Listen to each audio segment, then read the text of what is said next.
We have started. Amazing. Excellent. Hi, my name is John Parkin, and I work at Anglia Ruskin University as an academic employability consultant, supporting employability across university. Hi, my name is Chloe. I'm a final year medical science student and also an employability activator, and I study at the Chelmsford campus. So we've got a few questions that we can ask one another, and you're going to kick us off, Chloe, with the first question for me. Yes, so can you please tell me a bit about your role in the employability service? Yeah, sure. So as I said in my very brief introduction, I am an academic employability consultant. So that means I work with lecturers, students, businesses, and other organisations to bring real life problems into the curriculum that students then work on. So you might have come across something called live briefs, which all of our first and second year students do. And I work with lecturers and outside partners to come up with a real life problem that they bring in for our students to solve so that they can apply and develop their understanding, as well as helping an external partner that could be anything from a small charity to a large business. I also, as part of my role, work with lecturers on how to bring in even more employability into the courses. So thinking about assessments which are going to be developing skills that can be useful for the future. So you just touched on it, but what are some of the key responsibilities that you handle? So some of the key responsibilities that I handle are helping to set up these partnerships between lecturers, courses, and outside partners. So I'll work with people to identify potential partners, and then we'll have a meeting to talk about what the partner would like to do, what would work for the course, and then help share some practice and develop those initiatives. So what inspired you to work in the employability service? Yeah, so I have worked at ARU since 2018. I joined as a senior lecturer practitioner in education, so I was teaching on primary education studies courses. And live briefs started in about 2020, and I was amongst the sort of first lecturers that were using live briefs. And I had a live brief where we worked with a teacher in a local school to come up with some ideas to develop maths teaching for children in the outside environment. And the students I was teaching, they really enjoyed the live brief. They were applying their skills, they were getting lots and lots from doing it. And I was a convert to live briefs after that. And this job working across ARU came along, and I thought I'd have a go because I enjoyed using and teaching with live briefs, and yeah, here I am. Amazing. And what skills do you think are most important for students to develop for their future careers? Yeah, really good question. I think that the world is changing rapidly. If I think about when I left university in 2001, what it looks like now is completely different. Thinking about the role of technology particularly, and I think that's just going to keep on happening in the future for everybody. The pace of change is changing so quickly. Jobs exist that didn't exist before. So therefore, I think adaptability is really important. Being able to think about how you can respond to problems, move into new careers, go in different directions, but also how you can respond to new challenges coming along in life. I think creativity is really important. So how can you take your knowledge, your skills, use it to apply it to solve a problem in an interesting way? And also teamwork, collaborating with others, I think is always going to be a really important skill. And finally, kind of similar to adapting. So how has your role evolved since you started working here? Yeah, so my role has changed. My career at ARU has changed. So I came as a lecturer in education, and then I was a course director leading a primary education studies degree. Then I sort of worked or am working in employability, looking at live briefs, and recently my role has changed even more. So I'm looking at how we can support our postgraduate taught students, so students who are doing master's degrees, how we can support them with developing employability in their courses as well. I'm also looking at doing some training for lecturers on how to include more employability in their courses to support our students even more. And I've also worked with an ever broadening range of courses. So not only do I work with education courses, but also sociology, business, agriculture, equine physiotherapy. So an ever increasing number of courses. Amazing. Thanks, John.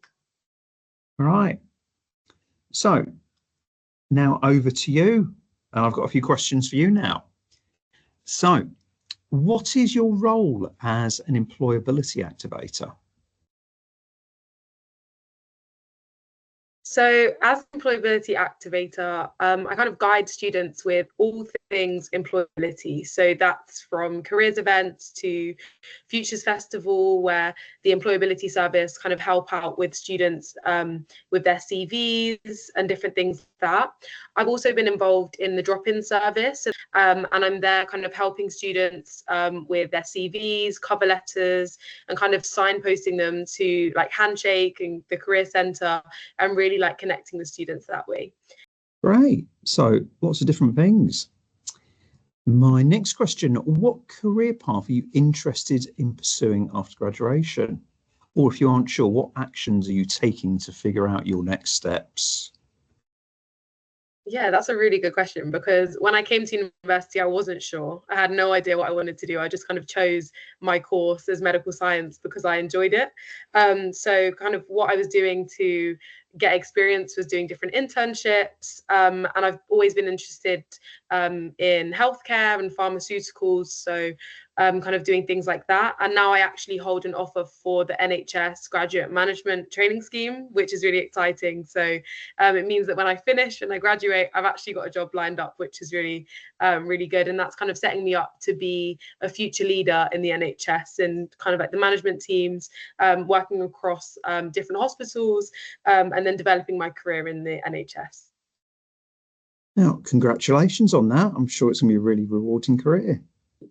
And my next question, can you share any internships or work experiences that you've had that relate to your career interests? Yeah, so in my first year, I actually did an internship that wasn't related to my career interests. It was kind of, because I was in my first year, it was just kind of getting any experience really.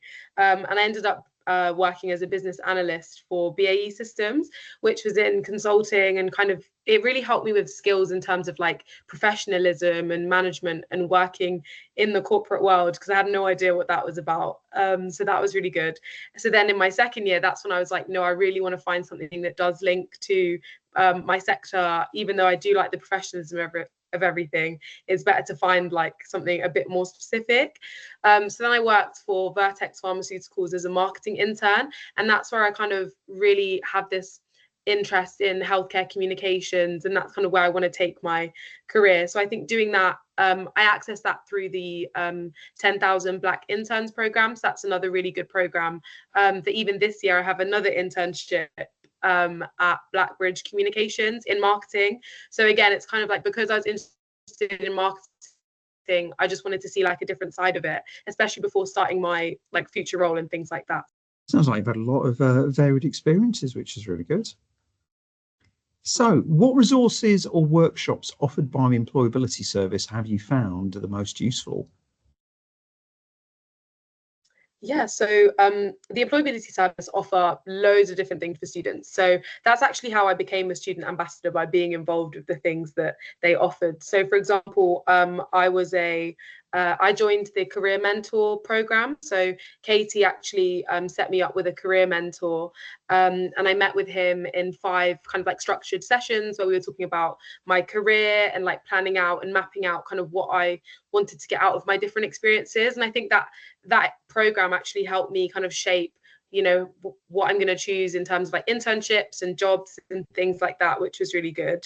And also the Career Centre. So that's another site that I've mentioned before about students can access that, where they have CV letter templates and cover letter templates, and interview help and things like that.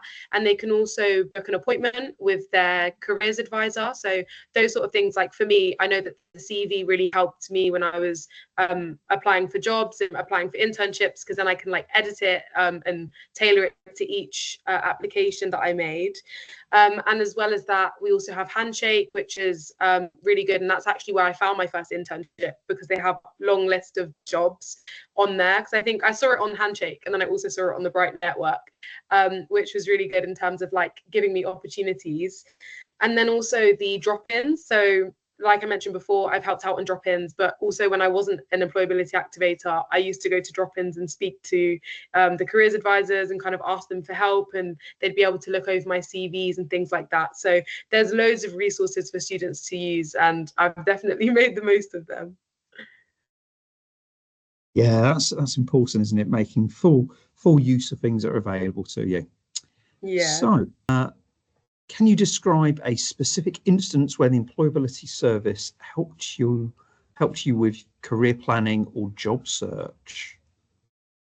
Yeah, so as I mentioned, I just got my offer for my future job in the graduate management scheme.